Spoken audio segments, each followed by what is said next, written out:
A kind attitude towards people doesn't always bring good. Compassion can be used to get closer and deliver a vile blow to the very heart. Laura Hotaling was born on April 8, 1969, in Maryland, USA. Her parents divorced in 1977.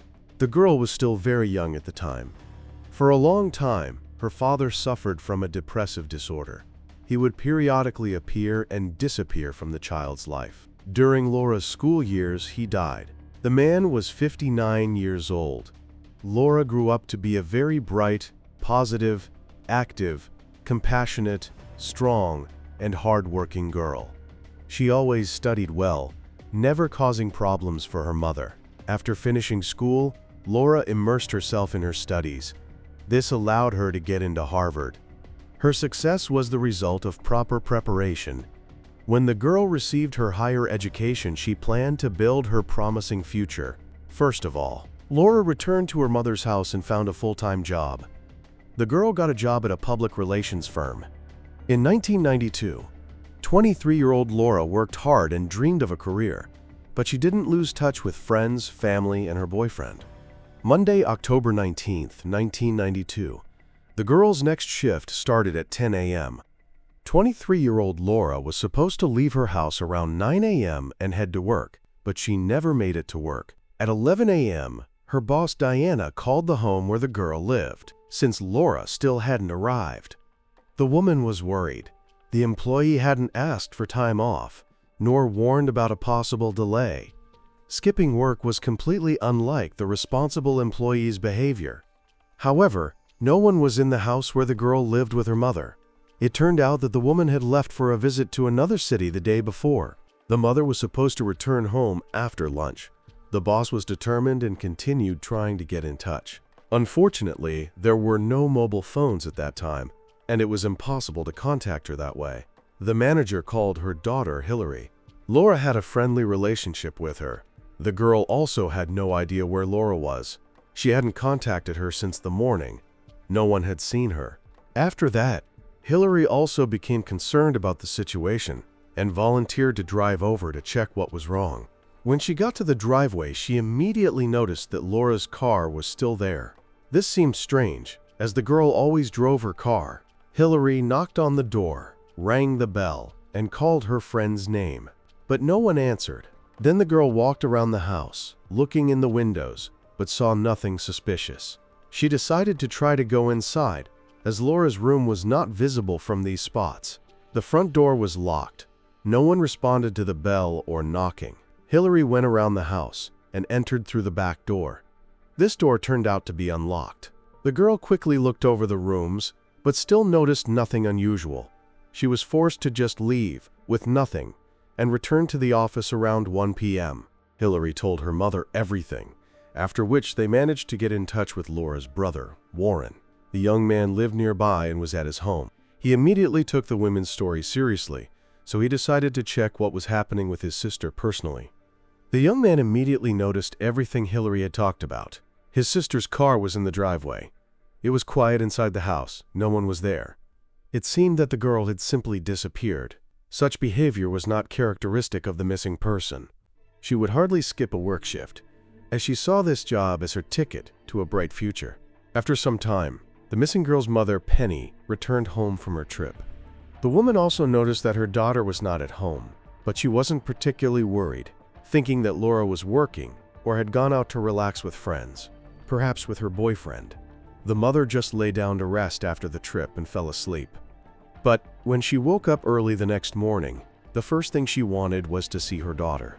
Laura should have been home by this time and getting ready for a new workday. To her surprise, she still did not find Laura in her room, so she suspected something was wrong. It was unusual for the girl to be away for more than an evening. Besides, she always used her car. When it was time for her to go to work, she missed her shift at the office again. When the boss called again and told Penny everything, the mother got really scared. Then the missing girl's brother, Warren, came to the house.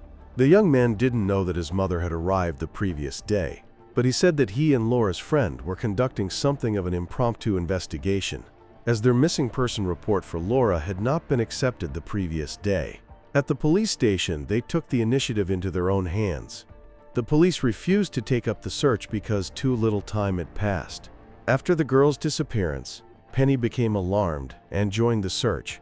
It immediately became obvious that Warren and the friend had made little progress. The woman went to the local police station and filed a missing person report for her daughter. Arguing with the worried mother proved useless, and detectives took up the case. Investigators immediately checked Laura's bank accounts but saw no activity for the past few days.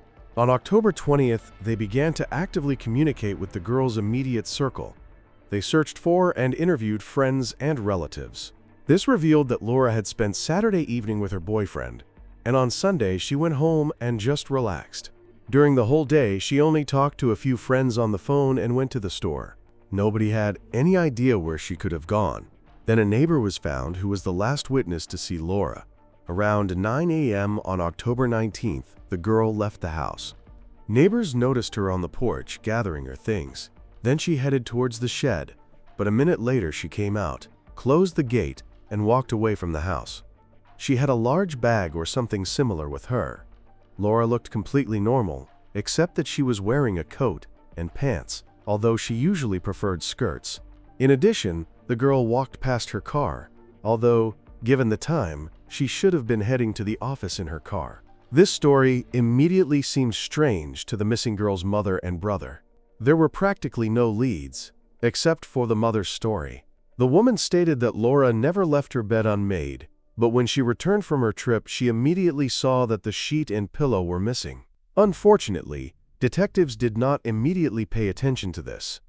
It turned out that the girl had left the house in a hurry and for some reason took her bedding with her.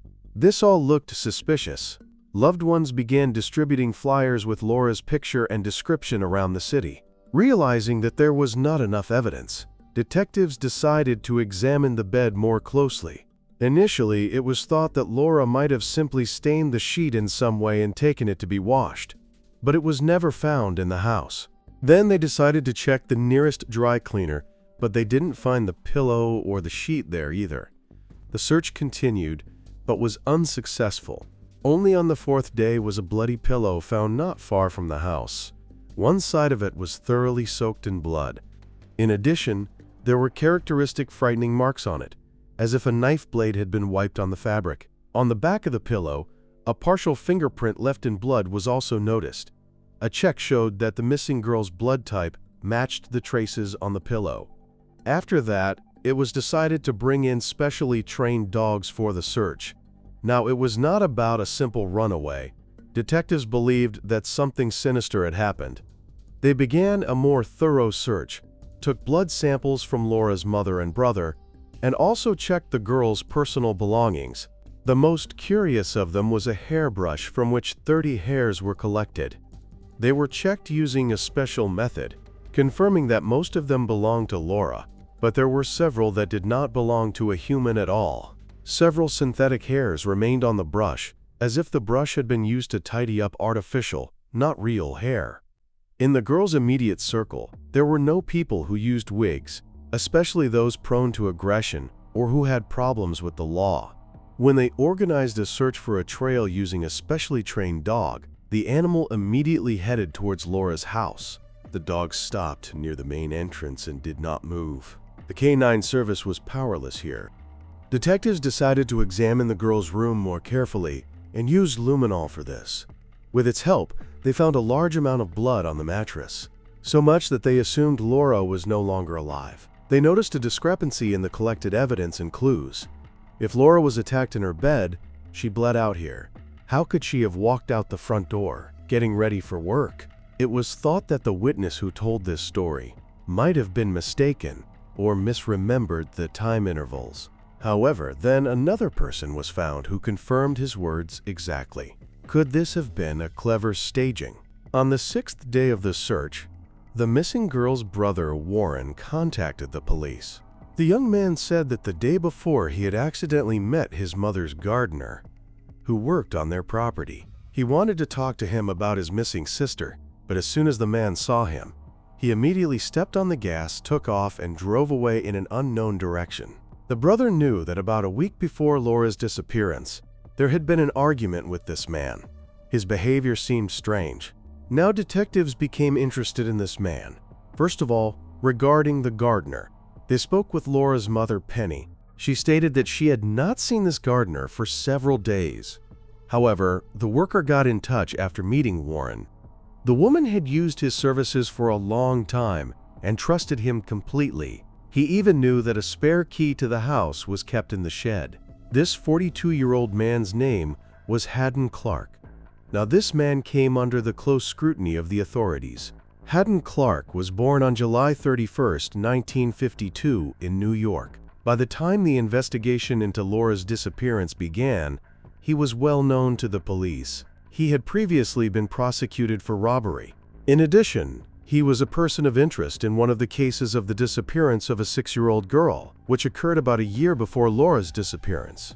From an early age, Hadden's life was not easy. His mother struggled with alcoholism, and his father had problems with depressive disorder and a tendency towards aggression. Even the boy's birth was not easy, as he received a birth injury and his head was deformed. Hadden's mother believed that this happened due to a doctor's mistake who used forceps to extract the child during childbirth. One way or another, this affected the boy's whole life. From childhood, Hadden had developmental difficulties. His younger brother Jeff was always close to Hadden. He described his perception of reality as distorted. Despite the fact that Hadden was not seen abusing animals, he was repeatedly spotted near the bodies of various animals. He told his relatives that he just liked to look at them, and he did not harm them. But it seemed strange how he so often ended up near animal bodies. The coincidences did not seem so coincidental. In adulthood, he had difficulties finding a job, despite the fact that the guy received an education and became a professional chef. He couldn't hold on to any one place for long. Hadden worked in several large restaurants and even on cruise ships before joining the Navy in 1982. However, in 1985, the serviceman was discharged because he was diagnosed with schizophrenia. Before that, no one had dealt with his mental health problems. His relatives did not know that the young man was suffering from a serious illness. After his service, Hadden claimed that he was once attacked by his teammates when they were on a ship and badly beaten. He repeatedly said that the psychological trauma received after this attack was the beginning of all his problems. Close relatives noticed a deterioration in his condition after his return from service, although he had behavioral problems even before that. If before serving in the Navy, Hadden could still work at one place for at least a couple of months, now he couldn't manage to get fully employed at all, not even working until the first paycheck. By the early 90s, Hadden had no stable place of residence. Instead, he lived in his van. However, he periodically managed to rent a room. For some time, he could live fully in this room, but then he was evicted under various pretexts. It is curious that Hadden was always prone to strange antics. He rented a basement room in one family's house, but they noticed his behavioral problems, and on the eve of their daughter's return from college, they asked the guy to move out. He agreed but held a grudge and decided to take revenge for the eviction. To do this, he dismantled part of the wall and cemented fish heads into it. For a long time, the family could not find the source of the stench until they dismantled the entire room and found the surprise from the previous tenant there. It was after this that he became a gardener for the Hotalings.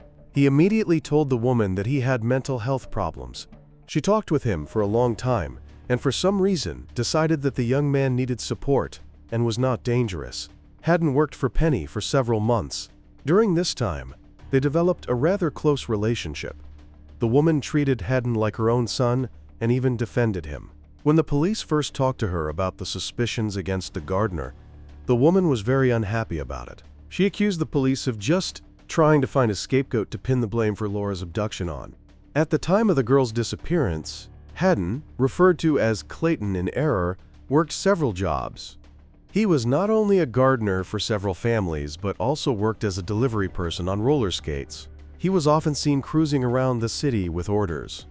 Despite the opposition of the missing girl's mother, Brother Warren's story about the man's suspicious behavior seemed curious. Therefore, the police decided to talk to Hadden. On October 22nd, he was brought to the station. The man said that he spent Sunday in a small restaurant watching TV.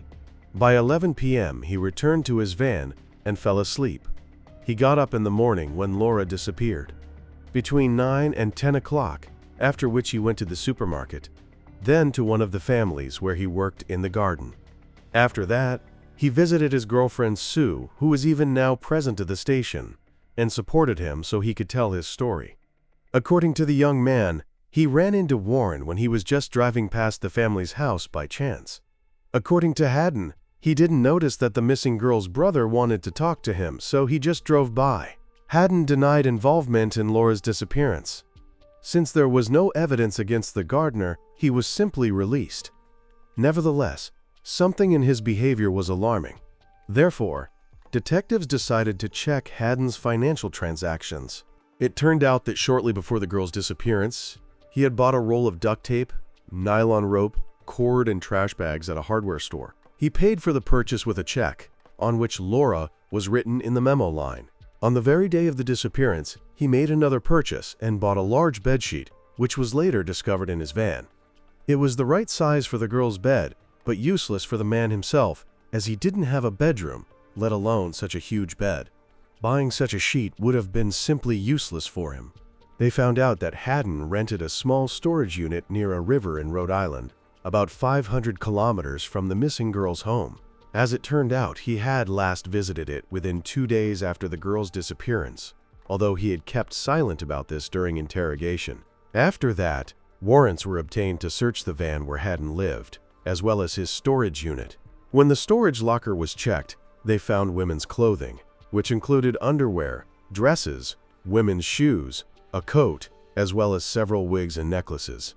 All the discovered items were taken for examination.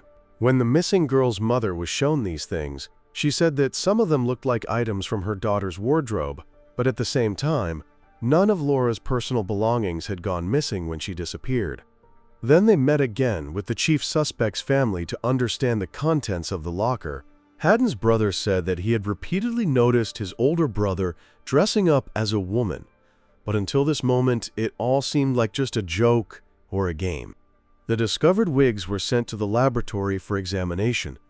The fibers of one of them matched the hairs found on Laura's hairbrush, and a match was found. Then the evidence was sent to the FBI, as a more accurate analysis could be conducted there. By comparing the dye, they concluded that the hairs were identical to the wig. The suspect's fingerprints had already been collected. When they were compared with the partial print found on Laura's pillowcase, they also showed a 100% match. After that, the prosecutor's office decided that there was enough material to charge Hadden. At first, the police couldn't find Hadden, as he had no permanent place of residence. During this period, he was not renting an apartment or house anywhere. Thanks to an APB, his van was located. The van was parked near the North Baptist Church. When detectives looked in the window, they saw Hadden inside, sleeping with a teddy bear in his arms. The man was woken up by knocking on the window and ordered to get out, after which he was immediately arrested for the murder of Laura Hotaling. The man did not resist, behaved calmly, voluntarily went with the police, but at the same time, he took his teddy bear with him. He also had it with him during the interrogation. Despite his developmental and behavioral difficulties, Hadden understood perfectly well that he was in trouble, so he immediately asked for a lawyer and refused to cooperate with detectives. Despite various tricks and pressure, they couldn't get anything out of the suspect. The trial was set for June 14, 1993. Difficult hearings were ahead, as Laura's body had still not been found by this time. Because of this, even before the trial began, Hadden was offered a plea deal. The man accepted it. At the hearing, he read his statement. According to the confession, early on the morning of October 19, 1992, Hadden entered the house using the spare key and found the girl alone in her bedroom. He claimed that he found her without signs of life with a pillow on her face, as if the girl had suffocated. Hadden panicked and decided to get rid of the body. The man wrapped her in a sheet, dragged her towards the woods, and buried her. According to the defendant, no one helped him. He was fully aware of what was happening. Naturally, this story did not match the evidence found and sounded implausible. But this was not the main part of the deal. The defendant promised that he would show them Laura's body. This is what interested law enforcement, as the girl's family wanted to give her body a proper burial.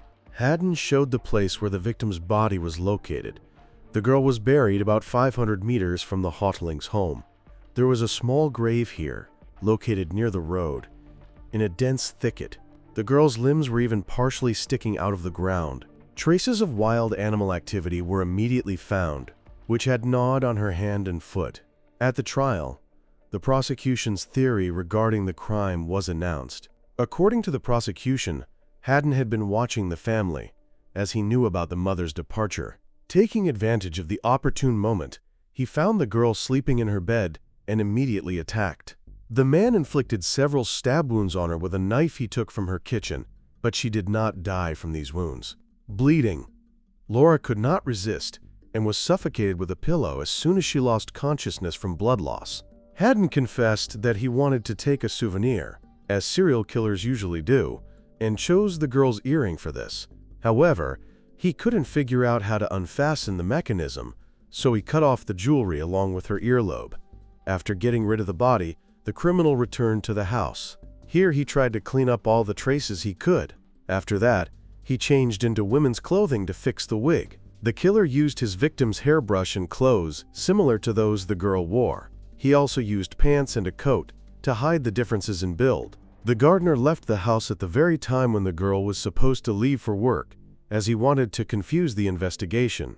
In fact, the witnesses who claimed to have seen Laura in the morning had seen Hadden in disguise. But since all this was happening from a distance, they did not realize it. He managed to mislead the neighbors, but not the detectives. Investigators fully reconstructed the events to understand the criminal's every action. Thus, a theory emerged that Hadden later tried to come to the house again with the new sheet bought on the day of the murder. He wanted to, but he didn't know that Laura was already being actively searched for. It was at this moment that Warren saw him.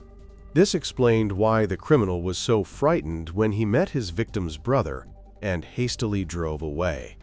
While the killer was dragging the bedding and the body to the woods, he lost the pillow, which was later found by the police in order to destroy the evidence. He limited himself to digging a small grave, which could not even reliably hide the body from wild animals.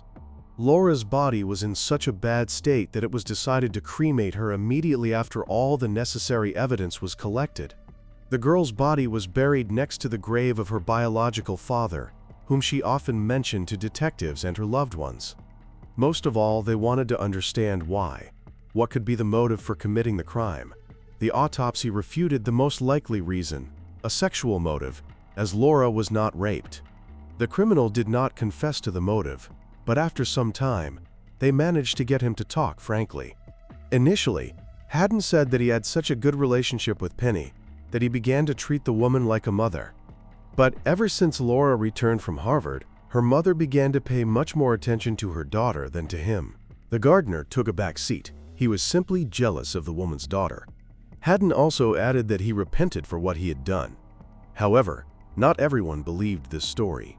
As part of the deal, in the summer of 1993, Hadden Clark was found guilty of the second-degree murder of Laura. He was sentenced to 30 years in prison for the murder of Laura Hotaling. However, his story did not end there.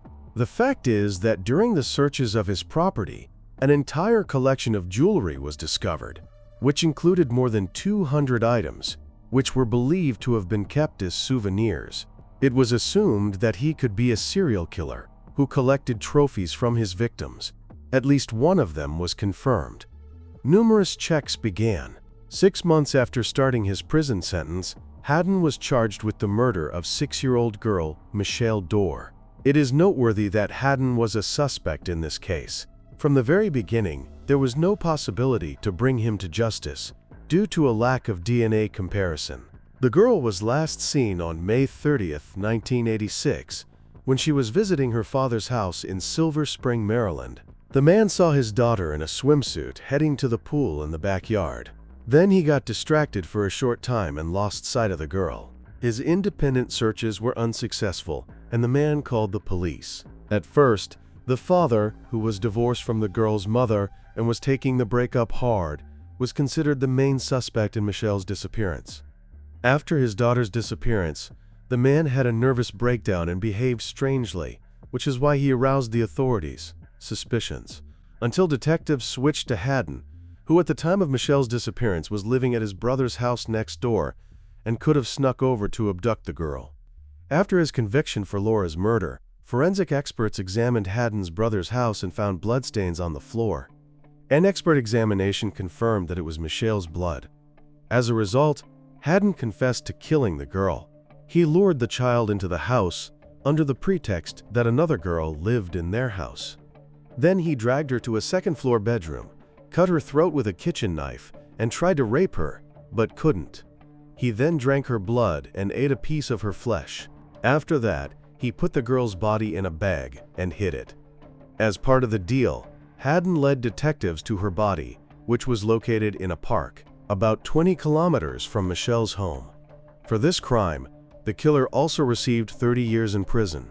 He was later found guilty of robbing the Mojave family, for which another 10 years were added to his sentence.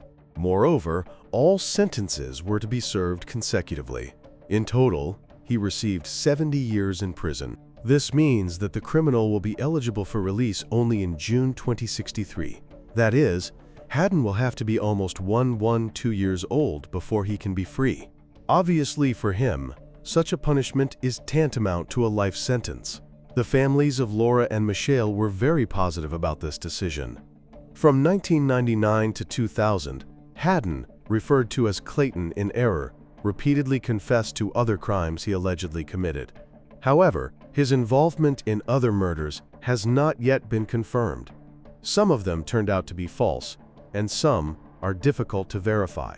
It is curious that Hadden was not the only member of the Clark family prone to such crimes. His brother, Bradfield, had killed his girlfriend Patricia Mack back in 1984. The man strangled her and also smashed her skull with a brick. After that, he dismembered the victim's body, cut it into pieces in the bathroom, and distributed them into plastic bags. The killer kept her parts in the freezer, cooked some fragments on the barbecue, and ate them. Then the brother repented and confessed to the police what he had done after 2000. Hadden made another confession and revealed the true motive for the murders of Michelle and Laura. The man stated that he attacked them because he was convinced that consuming the blood of female victims with female DNA would allow him to become a woman. But this motive also sounds unconvincing. Currently, Hadden is in a maximum security state prison. If you liked my work, subscribe to the channel, support this video with likes. Let's discuss this story in the comments. Thank you all, and bye.